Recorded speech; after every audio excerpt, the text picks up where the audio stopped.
Hey everyone, Assalamu alaikum. This is Jahin Khan and welcome back to my another vlog. চলে এলাম ভ্লগের second part নিয়ে। যারা আমার ভ্লগের প্রথম পার্টটি দেখেননি, চাইলে আমার চ্যানেলে যেয়ে প্রথম পার্টটি দেখে আসতে পারেন। আশা করছি সবার ভালো লাগবে। তো শুরু করতে যাচ্ছি আজকের নতুন ভ্লগটি। আশা করছি সবাই শেষ পর্যন্ত দেখবেন,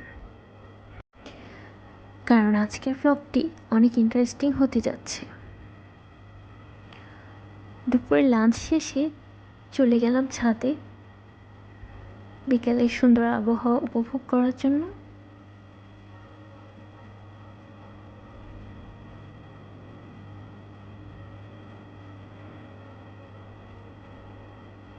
খোলা আকাশের নিচে দাঁড়াতে কার না ভালো লাগে।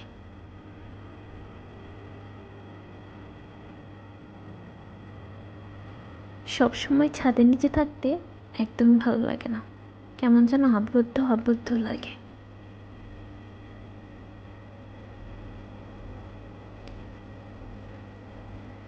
খোলা আকাশের নিচে দাঁড়ালে খুব রিল্যাক্স ফিল হয়।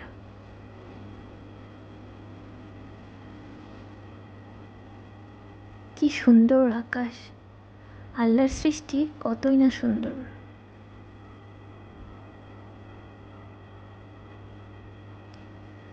আকাশ দেখতে দেখতে হঠাৎ চোখে পড়ল বাসার সামনে কি সুন্দর বাগান বিলাস।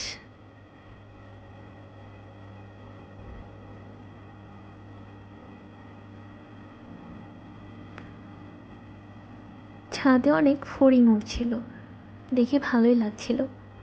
ছোটবেলার স্মৃতিগুলো মনে পড়ে গেল। ফড়িং আসলে ঢাকা শহরে ওভাবে দেখা যায় না, গ্রামে সব থেকে বেশি দেখা যায়।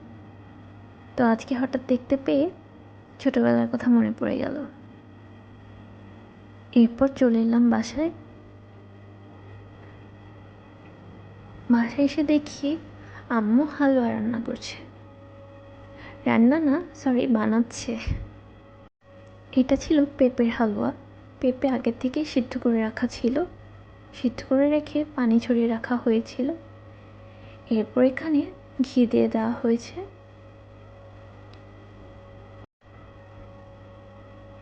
ঘি অ্যাড করার পর অনেকক্ষণ নাড়াচাড়া করা হচ্ছে।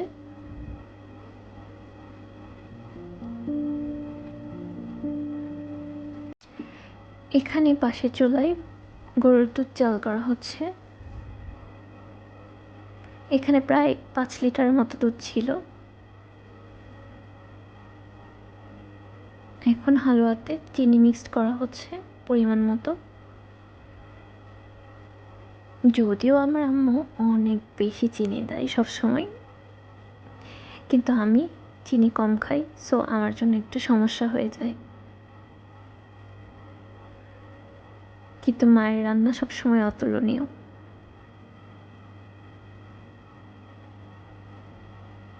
এই তো বলেছিলাম না, আমার আম্মু অনেক চিনি খায়।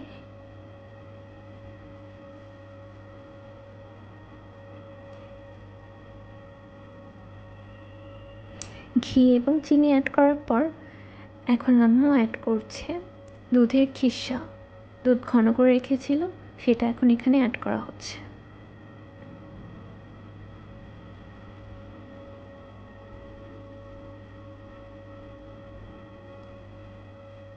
এখন এটা খুব ভালোভাবে মিক্স করা হবে।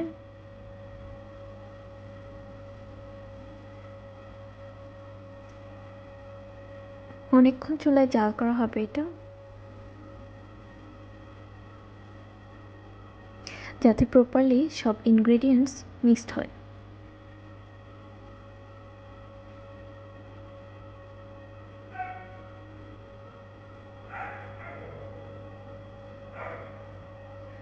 এই তো হালুয়াটি প্রায় হয়ে এসেছে।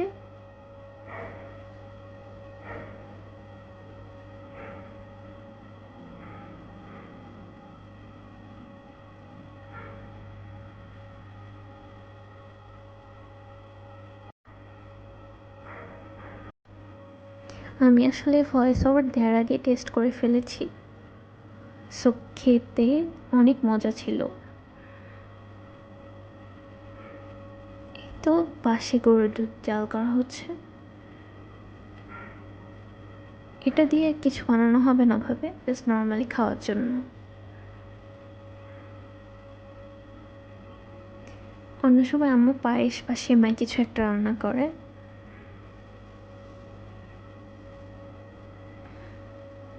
আজকে কিছু রান্না করবে না।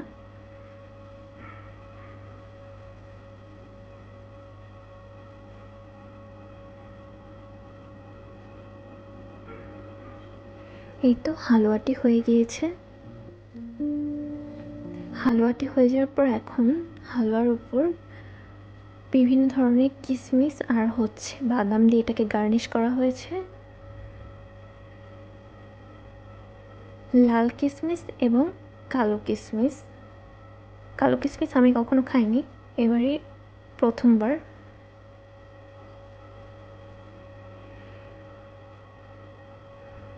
তো দেখতেই পাচ্ছেন কতটা সুন্দর লাগছে।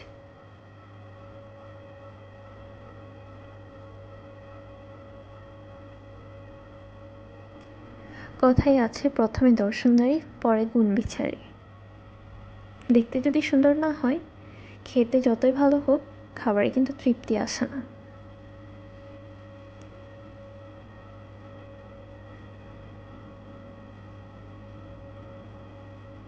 সো দেখতে অনেক ইয়াম্মি লাগছে, আর খেতেও মাশাআল্লাহ অনেক মজা হয়েছিল।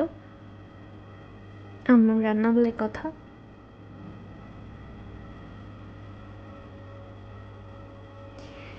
এরপর সন্ধ্যায় মুড়ি মাখানো হয়েছিল, এটা অল্প একটু খেয়েছি। পেঁয়াজ, কাঁচামরিচ, চানাচুর আর মুড়ি দিয়ে। এখন খাবো সন্ধ্যার চা, বরাবরের মতোই আমার পছন্দের। আর কোনো কিছু স্কিপ করা গেল, চা তো কোনোভাবেই স্কিপ করা যাবে না।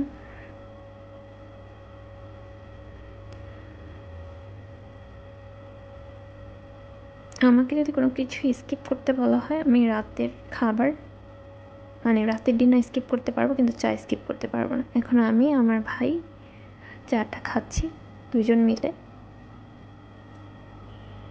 এরপর রাতের জন্য ডাল চচ্চড়ি করা হবে, খুবই সিম্পল। এখানে তেলের মধ্যে পেঁয়াজ, কাঁচামরিচ দিয়ে কিছুক্ষণ ভেজে নেওয়া হয়েছে। এরপর এতে লবণ অ্যাড করা হলো। খুব সাধারণভাবেই রান্না করা হবে।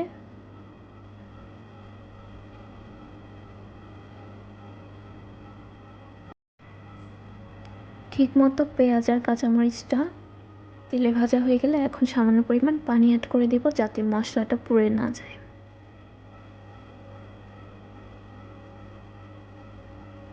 এখন এখানে আদা বাটা, রসুন বাটা এবং জিরে বাটা একসাথে মিক্সড করা ছিল, সেটা প্রায় 1.5 টেবিল চামচের মতো দিয়ে দেওয়া হয়েছে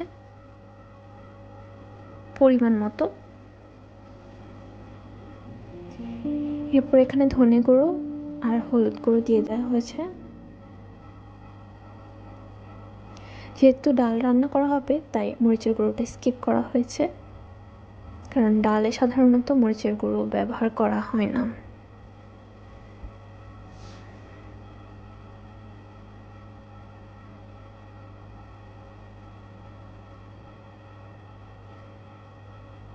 এখন মশলাটি কষানো হয়ে গেলে, যখন উপরে তেল ভেসে উঠবে, তখন ডালগুলো দিয়ে দেওয়া হবে।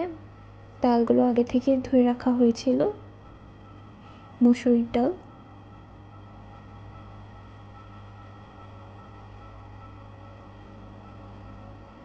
যেহেতু রাতে খাওয়া হবে, সো পরিমাণে অল্প ছিল, যাতে খাবার বাসি না হয় বা ওয়েস্ট না হয়, সেদিকে লক্ষ্য রেখে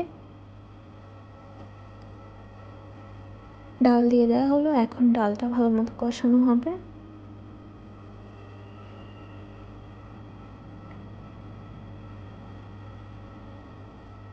ততক্ষণ পর্যন্ত কষাতে হবে যতক্ষণ না পর্যন্ত আঠালো ভাবটি চলে আসে।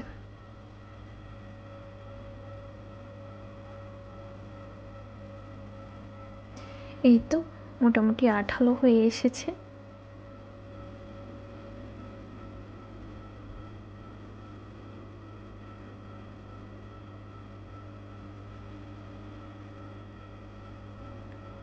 আঠালো হয়ে আসার পর এখানে পানি অ্যাড করতে হবে পরিমাণ মতো।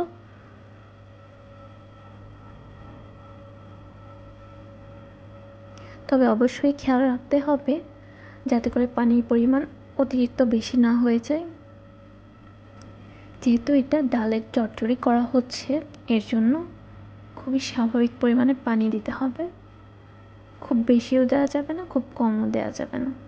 ডাল সেদ্ধ হয়ে যাতে অল্প কিছু পরিমাণ পানি থাকে সেটা খেয়াল রাখতে হবে। এখন ঢেকে দেওয়া হলো। এই তো 10-12 মিনিট পর ডালটি হয়ে গিয়েছে। আপনারা যদি সহজ উপায়ে ডাল রান্না করতে চান তাহলে আমার এই ট্রিক্সটি ফলো করতে পারেন, খুবই কম সময় লাগবে। এই তো আমার ডিম ভাজা হয়ে গিয়েছে।